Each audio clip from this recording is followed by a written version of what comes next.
Slayers, and welcome to another episode of She Slays the Day podcast. I am your host, Dr. Lauren Brunslick, and my guest host today is none other than you, Kirby Brunslick. Thanks for the intro. None other than you. Than you. You're here. You're here, and I'm glad you're here because I'm about to get my period, and I'm really just in a pissy-ass mood, so I'm glad you're here. This is a really funny topic to talk about today because of how apathetic you were before hitting record and just going like, ugh, guess we have to do this. And then once you hear what the subject is, it's pretty funny. Well, it's raining out and I'm on my lunch break and I just want to sit on the couch and watch HGTV. It's like, it's like really 34 nice. Degrees out. Yeah. Should this be our episode? How long is it? A minute and a half? There we go. And Check. we decided to go watch TV. Okay, but in all seriousness, today's podcast episode is about creating a podcast. It's a podcast. It's a podcast. And then in a couple of weeks, we're going to do a podcast about making a podcast about making a podcast. We're not going to do that. Podcast. You and your words. So update on last week's episode where I talked about the autopsy table. It is sold. Well, it's not there anymore. So it's either maybe a ghost took it. Possible. Why would a ghost need an autopsy table? Well, maybe it was the table they were autopsied on. And they, I don't know, ask the ghost. I'm not the one who took it. So I am least concerned about a ghost taking the autopsy table and more about someone in our neighborhood is interested enough in autopsies that they purchased a table. Ooh, I could use that. That would help so much. I've been killing my back, murdering all these people. You could have bought it and put plants on it. Mm-hmm. $450 plant stand, though. Yep. Not cool. Not cool. No, not cool. So, before we jump into today's episode, then, let's do a listener highlight. Oh, that was my job, wasn't it? Mm-hmm. Oh, yeah, that's right. Okay, hold on. I have it. It's right here. Don't fret. Oh, I somehow got out of the screen of the thing and was on Instagram. Oh, really? What a surprise. This one came in through Instagram, though. That's how I got distracted. The only problem is I took a screenshot and I don't have her entire name. So I'm really killing this whole, this was my job. We are professionals. It's Marissa Lamont. Lamonte. Maybe she's related Lamontague? to Lamoncello? Monet. Something. We'll never know. Never. No. And she sent me a message that says, every morning on my way to work, I listen to your podcast and it seriously makes my day. I'm applying to chiropractic school this summer and you remind me every day why I'm so passionate about this field. Thanks for being you and being so real with your listeners. You're welcome. That's very nice. See? Are you going to edit out where it took me a minute to find it? No. Okay. As we will talk about, editing can be a time-consuming process that I don't always love to do, and I like the reality of our show. That's a stylistic choice that I make as producer. I know. There are many times where I'm like, don't worry, Kirby will edit this out. And I'm like, I bet that fucker never edits it out. I usually don't. People like that. I don't know. I think they do. Everyone talks about you being raw and real. Like, if you were perfect all the time and you didn't have those little things, that would eliminate that part of you. All right.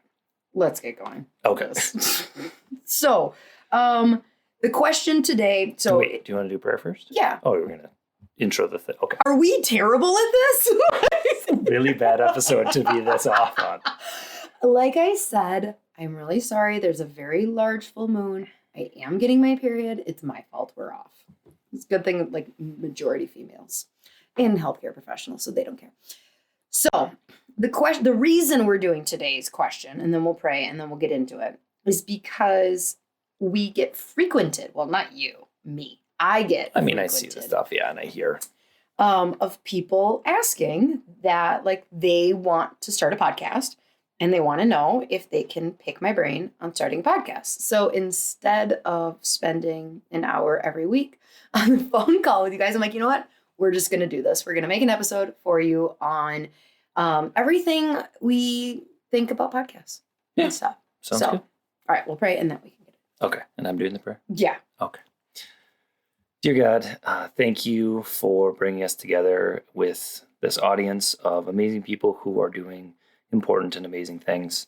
Thank you for this subject because it is a reminder for us of all the things we've learned and all the things that we've done. And sometimes that can be a blessing to review what you've learned and see how far you've come and be really grateful for that, and then pass that knowledge on to others so that you can keep spreading the love. Help us and help anyone who is thinking of going down this road to have the energy and courage and not be afraid of trying new things and hard things, because all things of value seem to require a fair amount of work. In your name we pray. Amen. Amen. That was lovely. Thank you. Was it last week where I went off on like a freaking tangent to God? That's why I knew you needed to pray today. So it was like, oh no, my ADD is strong today. You know what? I learned something yesterday, and I'm embarrassed to say this, that I should have known this because I'm a doctor, damn it. Mm-hmm. So do you know the difference between ADD and ADHD? No. Okay, so I've always thought that ADHD was like worse ADD. And so I didn't really know who they were diagnosing ADD with. Wait, can I have a guess?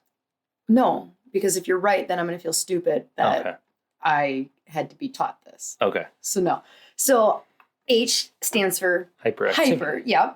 And so I just thought like it was kind of like a gradient scale of like, well, you're not that bad, so you're ADD. Oh, you're really ADD, so you're ADHD. No, and again, it's going to seem really obvious. And if you're really bad, you're ADHD plus. Right. So everyone listening, just please be nice if you're like, yeah, duh. So ADD is more like Charlie, and more like me, where easily distracted. Okay. ADHD has that hyperactivity. So it's like the little 8-year-old boys that are just like running and never Can't stop moving. ADHD will get like a burst of energy at night.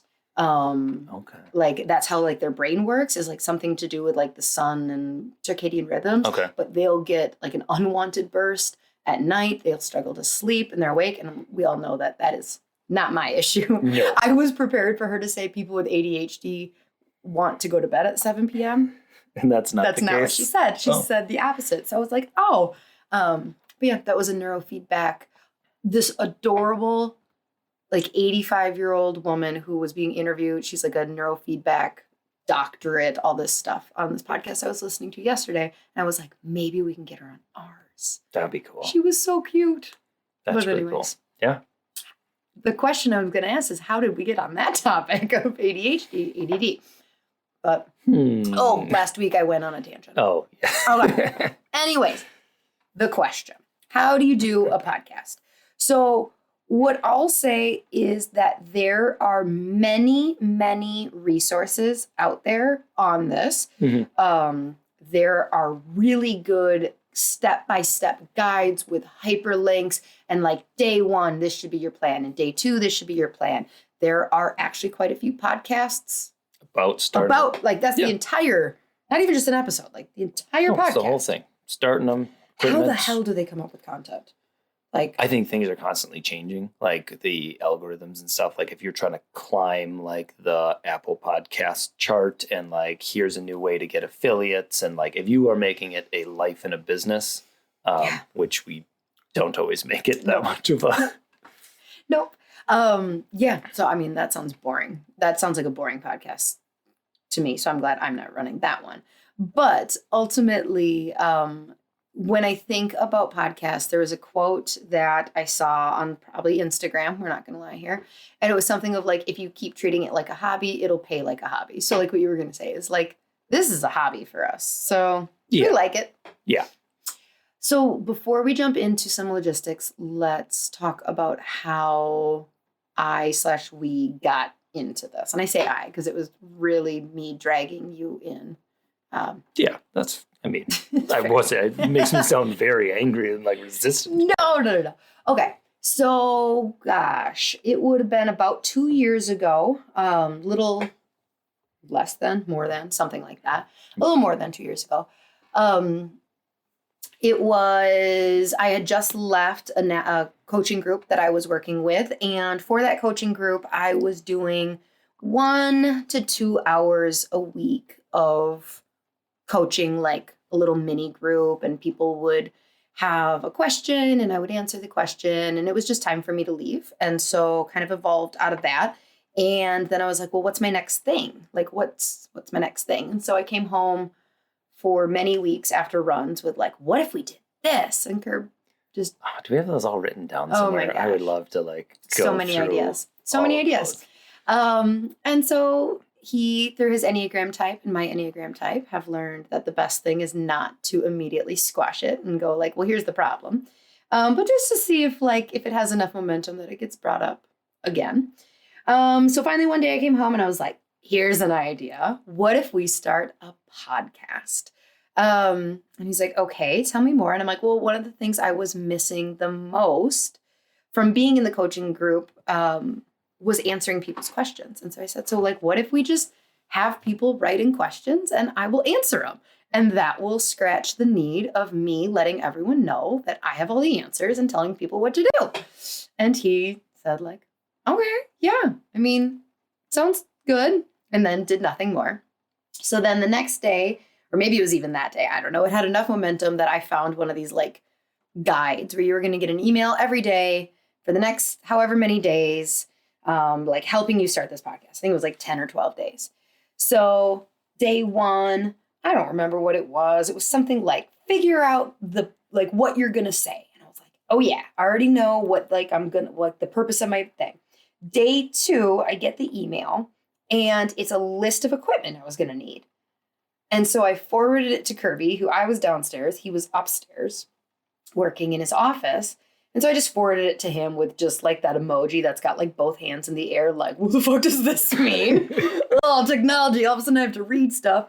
And about 10 minutes later, he came down with a handful of cords and microphones.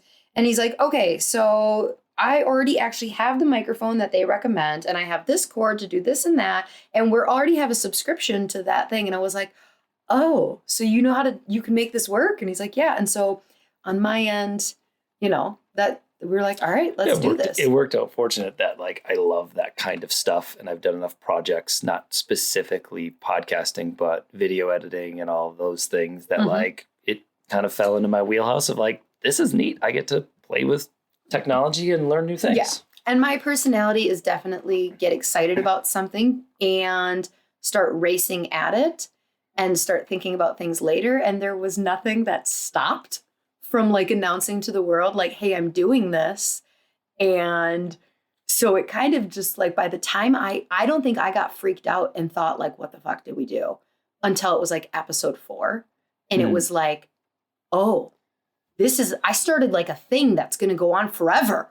We like told people we're promising. So normally, maybe I wouldn't have had a husband that had all the solutions and I'd been like, oh, this seems hard. Maybe I'll go on to the next idea. Maybe I'll start an Airbnb.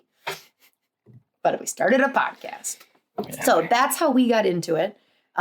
We did a lot of marketing to kind of get we had like a launch team. We did a lot of things that kind of got it out there to jump over some of the hurdles that, you'll see with just like downloads and how many listen right away. So stats, is this a good time to talk about like this? Yeah, do you want to talk like state of the industry type stats? Yeah. Yeah. Yep. So I pulled a random stat. I don't know where it's from. It was a reputable website. From the internet. It was from the internet, but like, I don't know what website. You like have a little footnote and then like down when you read this it, one was not from Instagram. Internet. I was actually pulling this researching for this episode, but it looked reputable. I have no idea. So it said that there's, in 2021, as of April 2021, there are 80 million Americans that have like an account with a podcast app. You know what? I'm surprised. I would think that would potentially be even more because how many subscribers does Spotify alone have? Like, how many know. I don't have that stat. Okay.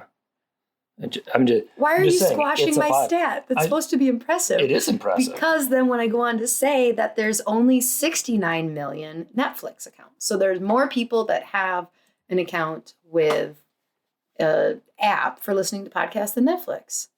You're not impressed with that. Okay, it's a lot though. It is. How many Spotify? Well, this is a worldwide, it's not a US number, but Spotify has 155 million premium subscribers worldwide.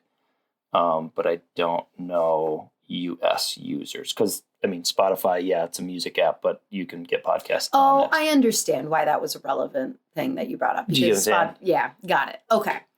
Well, anyways, this is what they told me. Stop fact checking. I already told you, it's a very reputable stat. Second stat I have is that the average podcast gets 141 downloads within 30 days of being released. Mm-hmm. I could see that there's a lot. I mean, and that's an average too. So like, that's interesting of like, that's getting pulled up by the Joe Rogans and, the huge ones. But also probably being pulled down by the people who did just 6 episodes and haven't done anything since 2018. Mm-hmm. So like, but it takes quite a bit of those. So yeah, that was a stat I did not know while entering this arena, that was the potential. I have probably said 15 times to everybody of like, you guys are lucky you listened to this. Otherwise, I would have quit a long time ago. Which is funny because in your mindset, you have like a big presence of like, you want to reach a lot of people. Whereas like someone who is not seeing a lot of people and not being heard much might go, 140 people will hear what I have to say, and they think that's like amazing. You know? I believe that person who is listening, you're better off learning Instagram better. It is easier. It is cheaper. Like, no. I promised I wasn't going to try and talk anybody out of this, but I'm saying if you're excited about 140 downloads a week, there are easier ways to get your message out. Yeah, I hear you. Oh. No, I mean, I think it's one of those things, and we'll talk about this too, of like why, like thinking about if you want to get into this, why you're doing it, and that will be part of that conversation because it cannot be about results. It can be about process and thoughts too. Let's just go there right now. The why. So for us, the why was fulfilling selfishly, there was something that wanted to spew out of me that wasn't being fulfilled. Mm-hmm.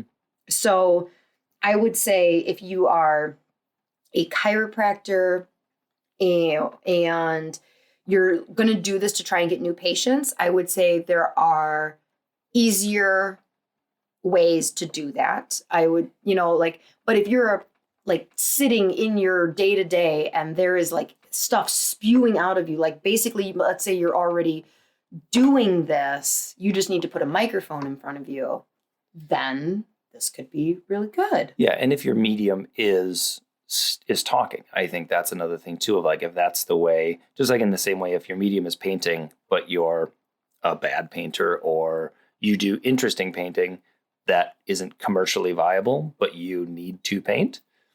If you need to talk and you don't have an outlet for that, maybe it is for you. Is that what you're implying, that I need to talk?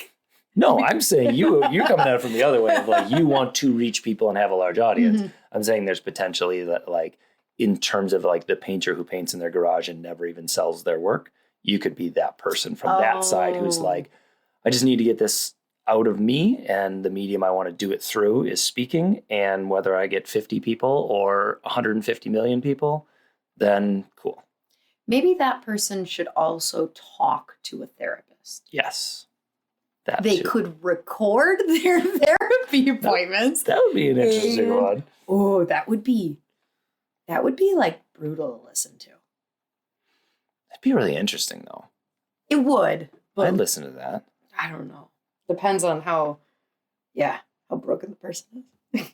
We're all super broken, but it'd be interesting. Okay, so more along the why. So you had kind of said of is it being done already? Kind of deciding what you're going to be talking about. Yeah, I think in general for anyone who's thinking about going into podcasting, if they have an idea and they, are kind of doing the elevator pitch of what it is, like anything, you should have done, or you should do a little bit of market research to find out if Is it being that's done? is someone else doing that. If you say like, I want to, open a candle shop and that specializes in scents that smell like cereal, and then you find out someone in your town is doing that exact thing, you go, ugh, maybe it's not the right place or the right time for this. Yeah. Do we do market research? We listened to some podcasts, and you had just known from like looking for podcasts that what your message wasn't necessarily being done. There were other chiropractors doing great things. Yeah, there was, I think for the big thing for me was there was no personality there was no personality doing what I wanted to do. Yep. And I think that's kind of another thing of, you can segment it out and say, we can stay within the realm of chiropractic podcasts. Like there might be podcasts about chiropractic that are interview ones. And there might be some that answer some questions, but from your perspective of female focused and kind of big personality and not polished. Mm-hmm. Like, I don't mean that as an insult, obviously, like just a lot of people present things in a nice polished way. And I think what you wanted to hear was someone like a little more raw, and that wasn't there. So you became it. And I think a majority of the chiropractors listening, when they want to start a podcast, they are thinking about not for other chiropractors. They're likely thinking about for patients, like a health related podcast.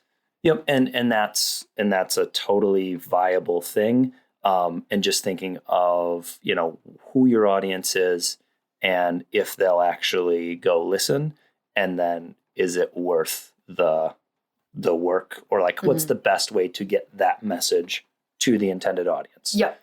And so I would really recommend, like, when you talk about, is it niche or niche or niche? Niching down, niching down, niching. So when you are doing anything, they really, whether you're opening brick and mortar or starting a blog or starting a podcast, there's a lot of conversation around finding your niche. And so let's say that you are a San Antonio chiropractor and you see prenatal and pediatric patients, and your why for starting a podcast is because you just think that like the direction that birth is going in this country is nasty, and that you want to talk about healthy natural birth options for people. So then I'd go like, that's a fantastic topic. Are you trying to make it San Antonio specific so this helps your brick and mortar, or do you not care and you just want to, get the word out? And because I would say you need to niche down more. Mm-hmm. And you're going to either need to decide, are you going to niche down in your geography or niche down in your topic? Mm-hmm. So because there are a ton of podcasts already out there about natural births, and you're going to be up against them. So if you really want to do something different and contribute to the conversation, then it is okay, so maybe you would go having a natural birth in Texas. And so you can provide resources on that specific area that a national podcast wouldn't address. Yeah. And I would say even getting to the subject of what is your goal and is podcasting the right medium, if you're talking about natural birth and you go oh, it'd be great to talk about stretches and positions, is the audio format the right format for that? Could you deliver that message in another way that would be more useful to your intended audience? Should you have a YouTube channel? Or should you be doing, Reels or IGTV that would better serve people who you're trying to serve with that content? Because the audio medium is limited by the fact that you can't see anything. Well, there's lots of podcasts who release the video of it also too. They piss me off because when I show up to their podcast, I have to look nice. I'm like, damn it, you're going to share this? But even with that, I would say with those podcasts, you need to stay fairly focused and remember that half of your audience, probably more, is not watching. So like I do listen to that's podcasts that have like a visual thing, like, Joe Rogan, biggest podcaster in the world, does have the video release too. But like when they're watching it, they do have to go like, and people might not be watching. So what's happening in this video that we're watching is this. Yeah. Like, so you always got to keep that in mind. Yep. I understand. Okay. So figuring out the why, figuring out what you're going to say, what's next then? Figuring out if you have the time, equipment, and skills necessary, or can you acquire them? So I think we already talked about like, do you like talking? Like, do you enjoy that part of it? Because if you're not skilled at researching on like super reputable podcast stat websites, I was reading this article by this guy and this guy on this website, and he said, you probably don't have enough personality to be successful at podcasting. He said, like, it's just the normal. Most people are not interesting enough. Oh, absolutely. I don't, if I had my own podcast, I don't think it would be successful because I don't. Would listen, honey. No, you would not. You liar. Tried. Because the things the things that I'm interested in are typically boring, and I don't bring a ton of inflection or personality. And sometimes I just get into a thing and I drone on, and I know that, but I'm not making a podcast every week. Okay. Anyways, I interrupted you. What were you saying? So we'll talk about kind of the equipment and the process and stuff too. There's just that element of you either need to learn how to do these things and get this equipment, or have the resources to pay for someone else to do it, in which case that equation changes a little bit of you can outsource all these things, but knowing the stats in the industry and how difficult it can be to monetize, you have to really, really want to do this and do this exact project if you're going to spend that money and probably not recoup it for a long time, if ever. Mm-hmm. A lot of times when you are talking about monetizing a podcast, when you start looking at like ads and stuff, one of the first things is like, they don't tend to even talk to you unless you have 10 to 50,000 downloads a week. Yeah. So like, so crazy. Yeah. So it's like one of those things where, now obviously within chiropractic, it might be different, but like, you're not going to be able to go the typical route of like, if you just did a podcast about, whatever your local NFL team and you had 50,000 downloads a week, like then you can do normal monetizing where someone else will get advertisers for you. That's not really a route I don't think anyone in chiropractic I'm aware of. I don't know. Can really go because the numbers usually. Oh yeah, nobody's getting that. So let's specifically talk about the equipment. Okay, you want to jump into that? Okay, so I'll share what we have, and on any of these, I will say you can go as low or high as you want. We probably have a lot of mid-range stuff. You could just record sound on your iPhone and probably find some kind of hosting place where you could upload it.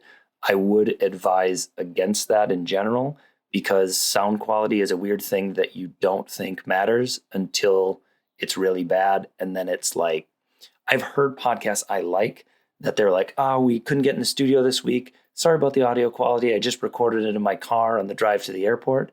And I'll listen for like 5 minutes and I'm like, I'm distracted by what you're saying because the sound quality is so bad. Mm-hmm. So I think one of the first episodes that you were on, we had the sound quality funky, where you were really quiet and I was really loud. Yep. And I have friends who were like, every time Kirby would talk, I would have to crank it up, and then you'd come on and I'd have to crank it down. And yeah, and that's super, super annoying.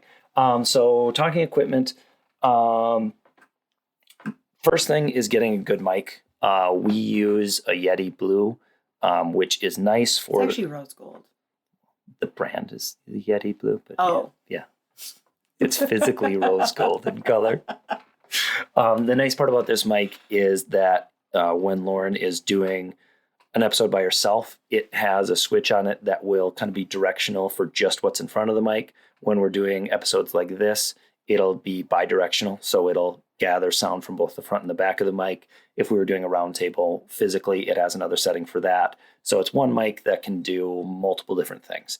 But the reason it's nice is because when you do switch those settings, it'll only capture from a certain direction, which helps eliminate outside noise.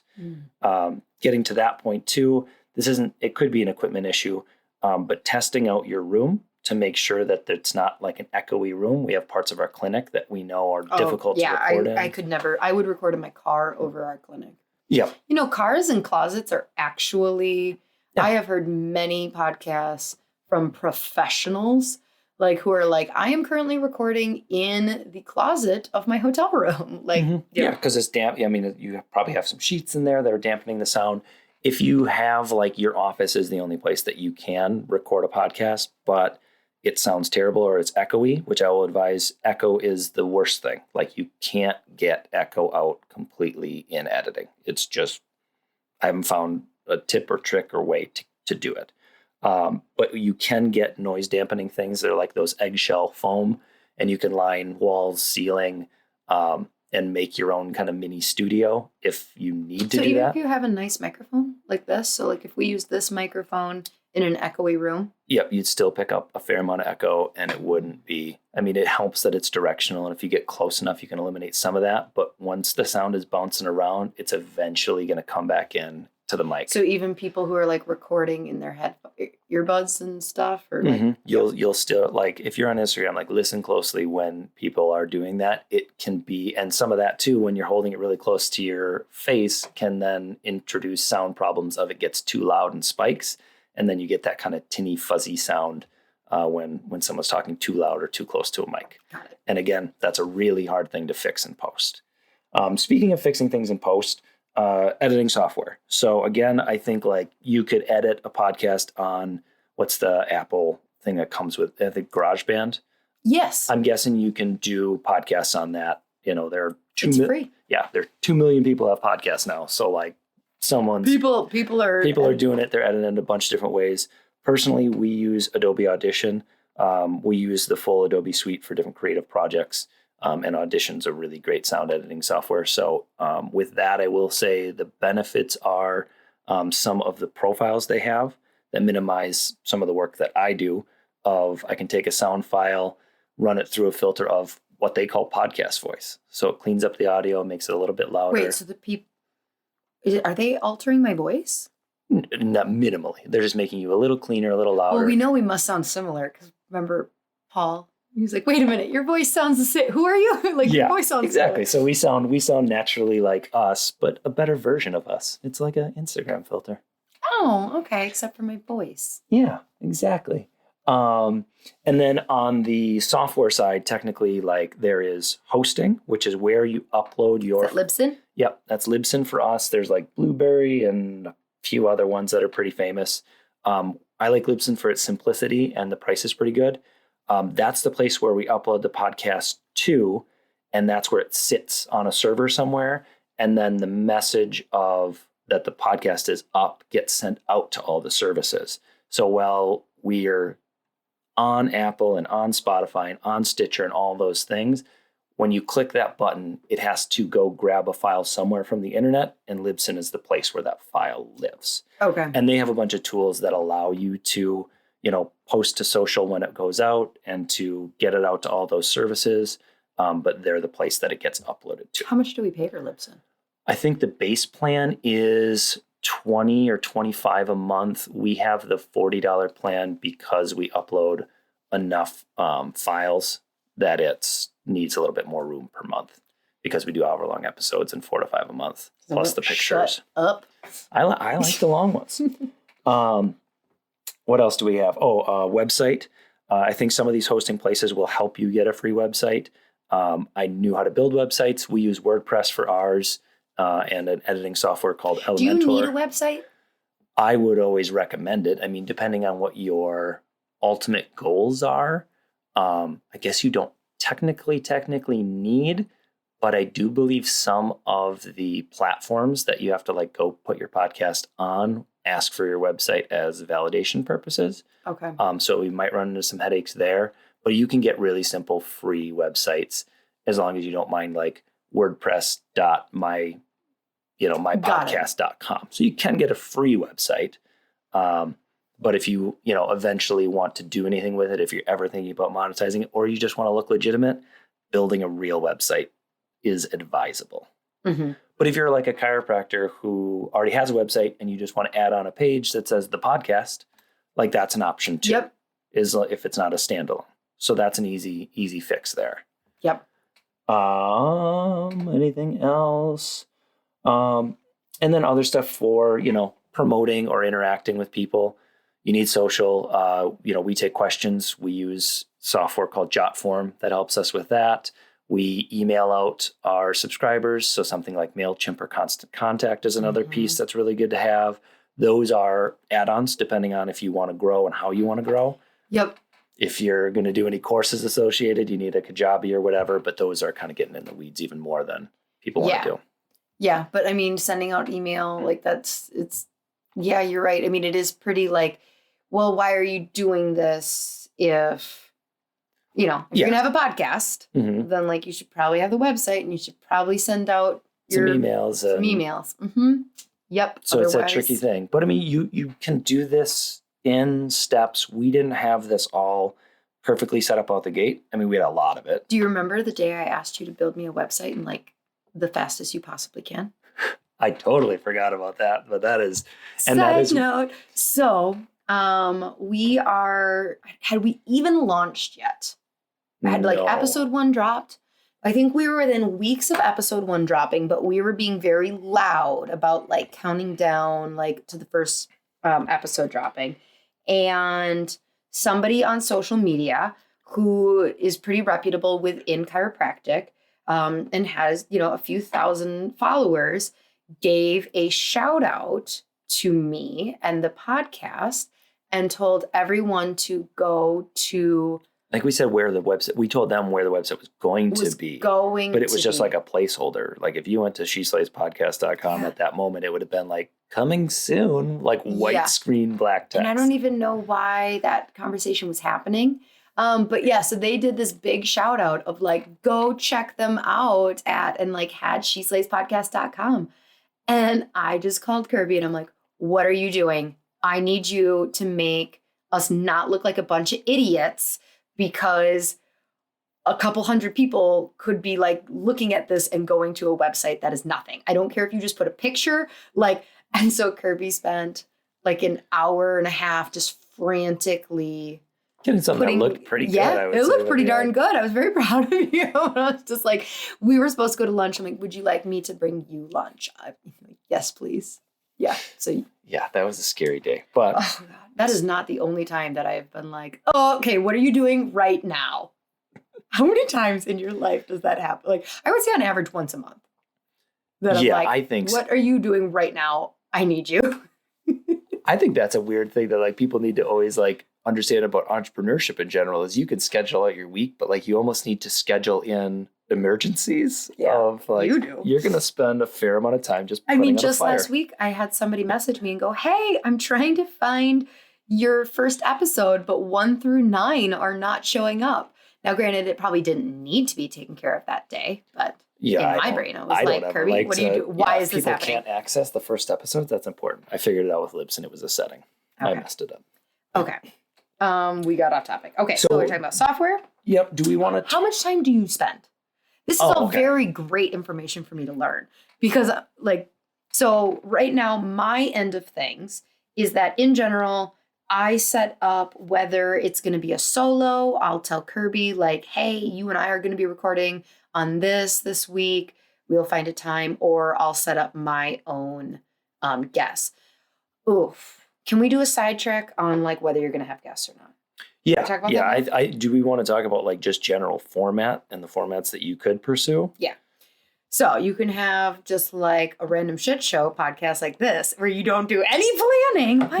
We started with a plan. It was going to just be write-in. Yeah. Yeah, it was just going to be write-ins. But then I got questions that pretty much right away.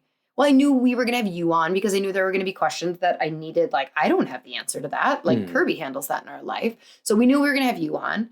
And then I did kind of expect that there would be questions that I was like, oh, that is not in my wheelhouse. So I think I knew I was going to need to have some guests. But along those lines, like we haven't gotten to the point where like, you know, if you're going to have guests on, then other software you should have is probably like a Calendly or Schedulosity like account where that has your availability. So when you're approaching someone and saying like, hey, you know, like back to the San Antonio chiropractor, if you're going to be emailing every OB in San Antonio and saying like, I'd love to, this is the podcast, this is what we do. You need to kind of have like the information down of like, this is how long, this is how we record. Like, these are the topics we love to talk about. This is our audience. Ideally down the road, you'd say like, this is how many downloads we get a week. So they know like whether it's a waste of their time or not. If your downloads are not that great, maybe just leave that part out unless they ask. And then a link for them scheduling. Yep. Yeah. And just that extra work of you need to kind of feed that pipeline because it can't be, what are we going to do this week? Right. And, oh, I don't know enough about that topic. Yeah, if we you're need a guest. always going to have guests, like I think guests are, okay, this is going to sound bad. I love our guests, but like having a guest is exhausting. If you've set up in the format of you always have a guest, then that is an added full-time job of like always getting guests and getting interesting guests. Oh, yes. Making sure that the guest is interesting. So like if you're just going to kind of blank mark, you know, reach out to all the midwives, all the lactation consultants, and you've got someone who's like, yeah, I'd love to be on your podcast. And you could either do the pre-phone call to like see like, are they a dud or not? Or you might just be busy in your life because you're a chiropractor, not a professional podcaster. And then you end up 5 minutes into an episode and you're like, oh no, this person's terrible. Be a wild ride today. Oh boy. So yeah, so I love having guests, but I love the way we set up our show that like, they don't know what they're getting. They don't know who they're getting, what they're getting. So that's kind of like the guests or not, or a hybrid like we do. Mm-hmm. So like that's one element when you're thinking about what kind of show. You could have co-host. Yep, you could do co-host or solo. There's the short, medium, or long episodes. Like you can I'm so envious of short episodes. I don't think you should be. I should be. When I was researching stats. Oh yeah, they get as many. No. The one of the stats by the random people said that most Americans wish podcasts were shorter. Most Americans are wrong. Oh, okay. Debate. Why? Okay, so I think a short podcast can be good. It fits into your day. You're going for a 20-minute run. You have a 20-minute podcast. And if you have the personality and the information that fits that, then yes. But if you're the kind of person who, if you listen to a 20-minute podcast that's solving a problem, I guarantee you, you're going to go, yeah. But well, I mean, yeah, like Rachel Hollis, I remember, I don't know why this is such an irrelevant example, but when I read Rachel Hollis's Girl Wash Your Face, she has a chapter on like body image issues. And it was like, I mean, the whole point of that book, I mean, she did pretty well. So I'm not necessarily criticizing, but like the whole chapter was 6 pages long. And it's kind of like, oh, wow, thanks. You really solved that. Yeah. Don't call yourself fat in the mirror. Okay. Thanks, Rach. Thanks. You get me. So yes, I will say, especially if you're going to have guests on, the short medium is hard.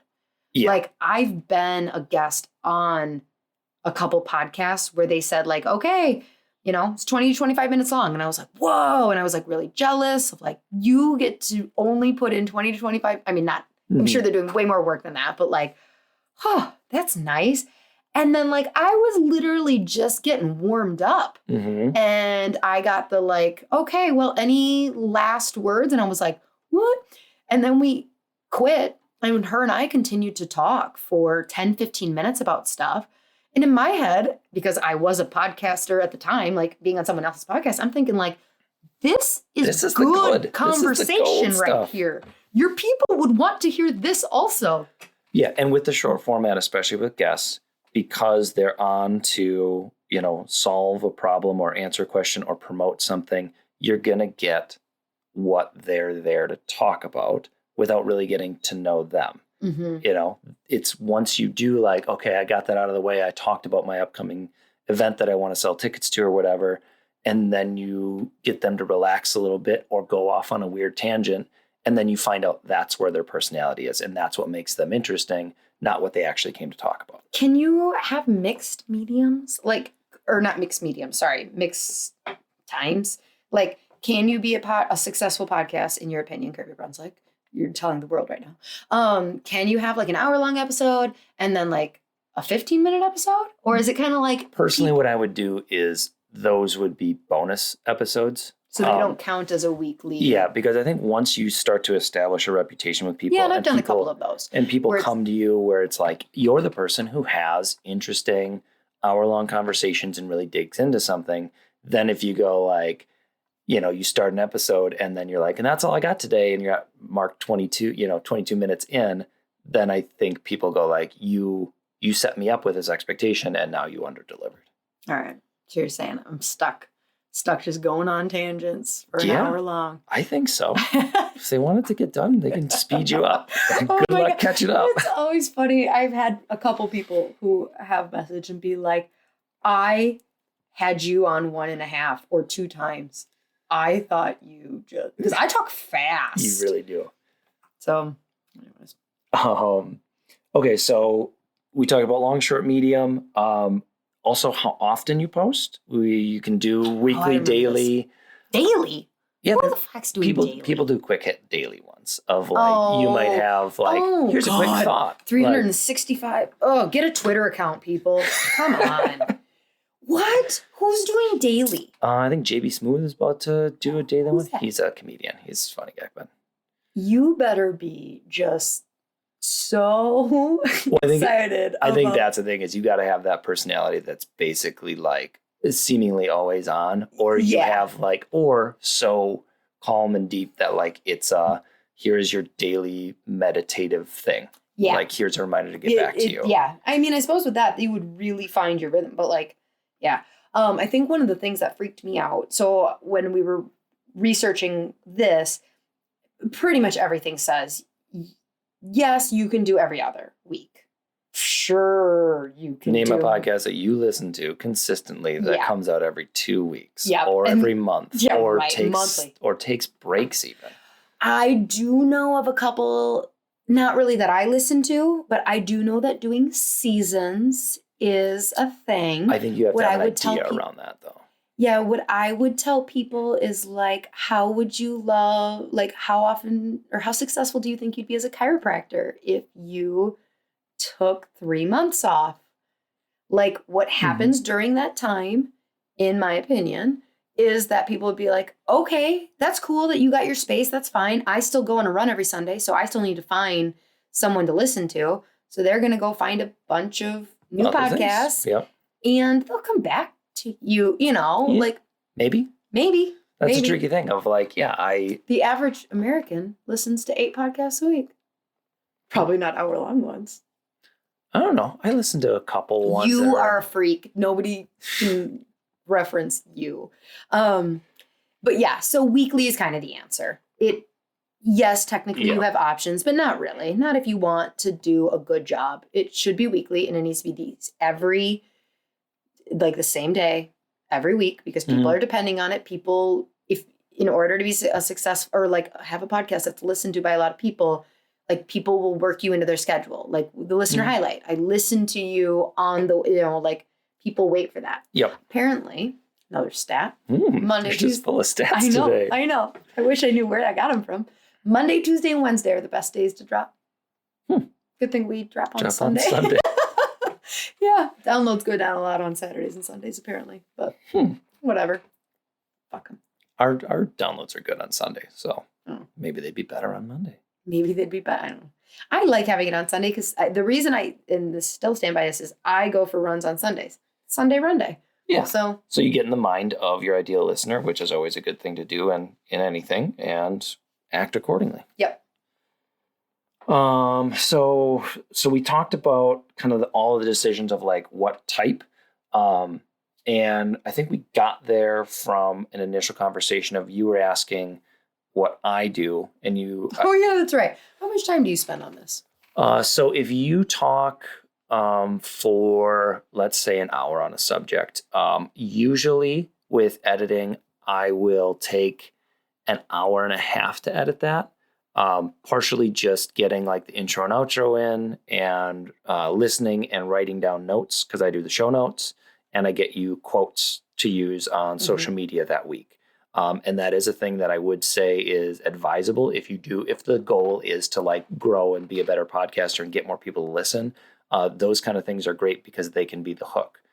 Some shows do where they'll actually pull the audio clip so you can hear what's being said. I'm so jealous of those people. It takes a little bit extra time and it's a bit tricky, but yeah, like those are the things that are nice to have of like, if you have one sentence that's just so great that people go like, whoa, I want to hear what conversation that came from. So that's where going through writing down notes as we go through the show. And so that I can describe it in the description and get any references that you say, Kirby will put that in there. Yeah. Then there's a little extra research of finding, a link to Amazon for a book or a quote or whatever. Yep. And then exporting it, uploading it to Libsyn, making a blog post to associate with it. I'd say in the email. Yeah. Yep. I would say each episode in total, I spend about 2 hours of extra work on the back end. So, and I would say you have the hour of recording, and then would you say an hour of prep? Not for this episode, I would say if I'm in rhythm, like half hour to 40 minutes. Yeah. Yeah. And again, like we talked through our process and our equipment, there is alternatives. You can find someone, you might be able to find someone on like Fiverr.com who would edit. I don't know if there are people who do full, basically podcast production of, will they edit, do show notes, upload, host, all those things. I'm guessing there's someone who does, but I'm guessing they're going to charge a premium of like that. Like I said, if I take 2 hours, maybe they're faster and better than I am. They only need to take an hour, but that's still, I saw one thing that said they'd edit it and do show notes, but I think it was like starting at $15. And then when you look in the thing, it's like for 15 minutes of podcast. Yeah. I have referencing a friend who started a podcast and she's serious about it, like wants it to do well. Which again, I think most people at this point are like, I want it to do well. Yeah. Like, and I think she said like $200 a week. Okay. Is like kind of not even like, and on that she has to do like a lot of that writing, like summarizing and naming and like. And she still has to, I'm sure, or I'm hoping she has good equipment and stuff on the front end too. So there's an investment there of, if someone gives you garbage audio, she said you she can't had to fix re-record her first episode 4 times because they were just like, nope, the audio's not good enough. Yep. And I've had that with clients for video work where they did it, they wanted to record it themselves. And I was like, yeah, the video looks okay. This is completely unusable audio, which is really disappointing to say to someone when we they had to thought they did a re-record good our job. first one 3 times. Yep. So be ready for that disappointment. But God, I cried. I feel like we are being a little like, this is really hard, but like it's really fulfilling. I told you I'm getting my period tomorrow. I do want to say the good sides of it. I've loved the process. I've loved getting to meet the people that we've gotten to meet. I loved listening. 1,000%. Like listening to all of your thoughts on things has been really fun. It opens doorways for conversations with people that there was no way I would get to spend an hour with. Like just some of the people that, we've gotten on the podcast is like, oh, that's really cool. Meeting all these amazing people in chiropractic and outside of chiropractic. Like you got to meet Britt Barron and like talk to her for an hour. That's crazy. So it can be super fulfilling. Yes. And like I said in the prayer, like most things that are truly valuable in life have an element of extremely hard work and a huge learning curve. And that exists in podcasting. So I don't want us like bitching about it to be like, no one should do this. I'm not bitching, you're bitching. What I will say, I think I said something similar to this in last week's episode in the intro of like, not every, God places these seeds in us. And I think that especially within entrepreneurs, like we think like, oh, everybody wants to start a podcast. No, there are plenty of people who will not listen to this episode because they'll get the first 5 minutes and be like, pass. 0% of them wants to start a podcast. So like if you have that like that itch in your soul, and it's kind of like a puppy, like it's a big commitment. So, if like maybe sit on it for longer than Don't sit on a puppy. Don't sit on a puppy. Damn, Jason is gonna. Jason, I have nowhere to sit. There's puppies everywhere. That is a callback from a long time ago, like episode 20 or something. Yeah, that is one of my favorite moments, I think, in this entire 100 and some episodes is Jason's idea of giving every new patient a puppy. Okay, anyways, sit on it for a little bit, not the dog. The idea, maybe longer than 2 weeks, maybe. And here's the deal too, is I think this would be a great idea. Let's say that you're sitting on it for a while and you're like, nah, I really want to do this. Get the equipment and start recording episodes. Mm-hmm. You don't need to release an episode like right away. You could spend the next 3 to 6 months being like, I'm pretty sure I want to do this, and getting a whole, oh my gosh, there are times where we've got like 5-6 episodes pre-recorded. Oh, it feels good. It feels like if I want to record, I can. If I don't want to record, I don't have to.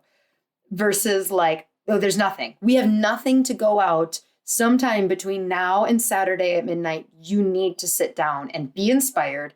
Which that does happen. Like that. Mm-hmm. I mean, and that's the thing of I was going to say, even when you do have those ones in the can, like if you have 5 pre-recorded, that is an awesome feeling, but also know that like that is it's ticking down, and that's the tricky part of the consistency that I think you need to build an audience. And there is beauty in that too. It's kind of an obstacle is the way thing is when you have a deadline or when you have an expectation, you might create something great too. Yep. I think there's probably been, I can't remember exactly which ones, but I know there've been episodes where you're like, I don't even know what I'm going to talk about this week on Monday. And then by the following Monday, we're getting people saying that was really great and messaging you. Well, so, I mean, I knew when I left the microphone, like, you usually know. Yeah. When you leave the mic, but before. But you can repurpose. So I think there's kind of 2 more things we got to talk about, like repurposing content and monetizing. Yep. Okay. So repurposing content, who's really good at doing this is Jasmine Starr. She is like a social media person who has a podcast, and I was really excited about her podcast, but then her sound quality sucks, and it's like a lot of all repurposed.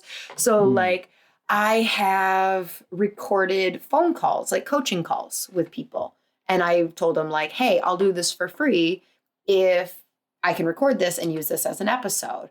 Or if I've been on somebody else's podcast, I might ask like, hey, since I'm a podcast host and you're a podcast host, let's like simultaneous release simultaneously. Or even at different times. But yeah, like there's one interview, we're going to talk about a subject. It's not interviewee, interviewer anyway. So let's just do this. Or, next Friday, I'm speaking to some pediatric club. I think Palmer. I don't know.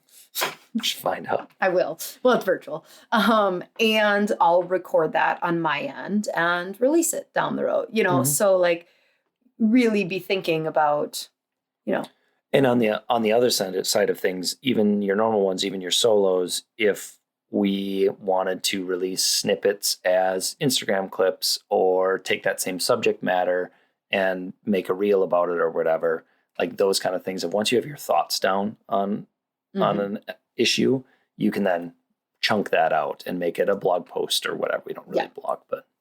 Yeah. So, okay. Then monetizing. Monetizing takes work. That's what I'll say.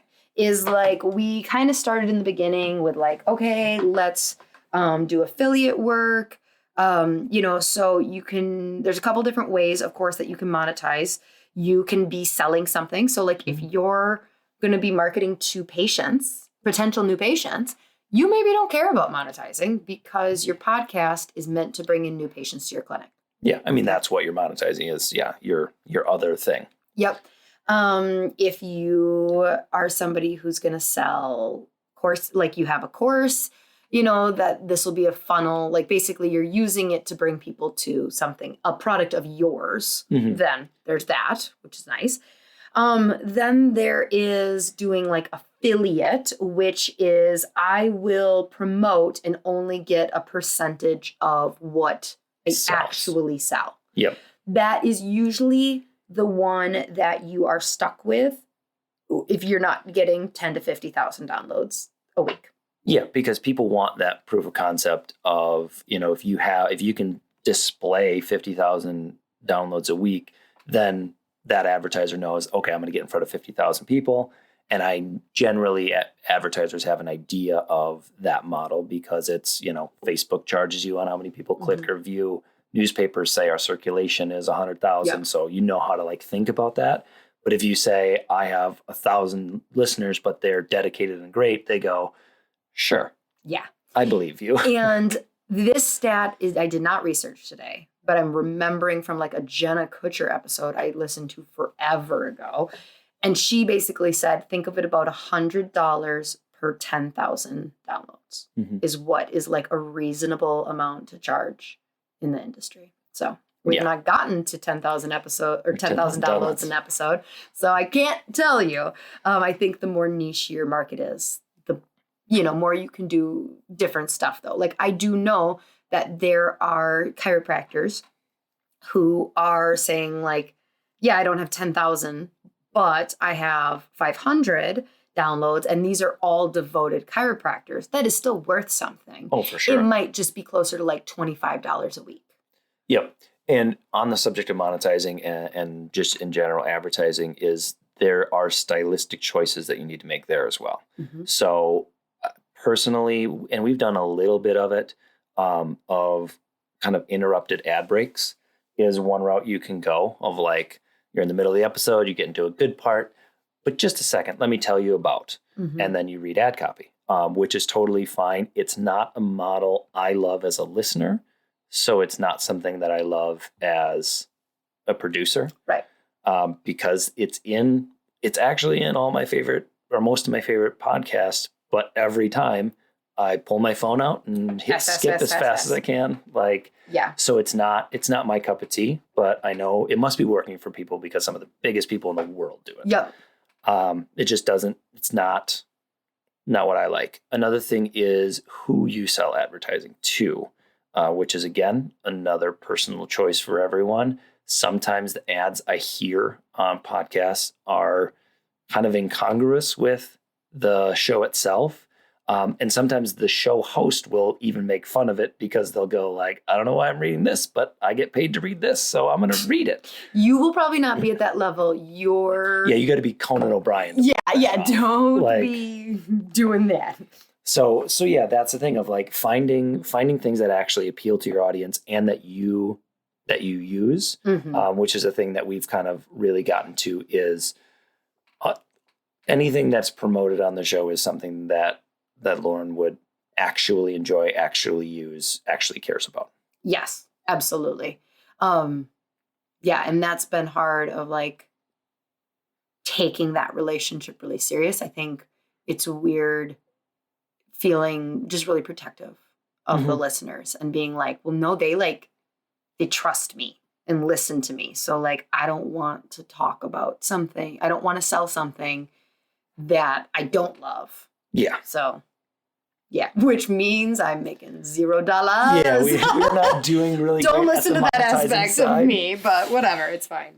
Yeah, but those are all personal choices that you kind of got to know back to the top of the episode of why you're getting into it and what the purpose behind it is and what your expectation is. Like if you are like, no, I pay someone $300 an episode and the only way I have to monetize it is reading ad copy that someone else wrote and they want it in the middle and your goal is to make money, Well, now you've put yourself in that equation where that's what you're going to do. And that is fine. Good on you. Just not for me. Yep. So agreed. All right. Should we wrap this up? It's probably been a long time. Oh my God. We just talk and talk and talk. We'll also remind you that there are very well laid out. Yes. If you want a step-by-step, there are such great resources out there. Podcastinsights.com is one that I found in my research that had really, really good. I did so much research for this. I actually wrote something down. But like there are definitely, if you put in like how to start a podcast, there is so much information.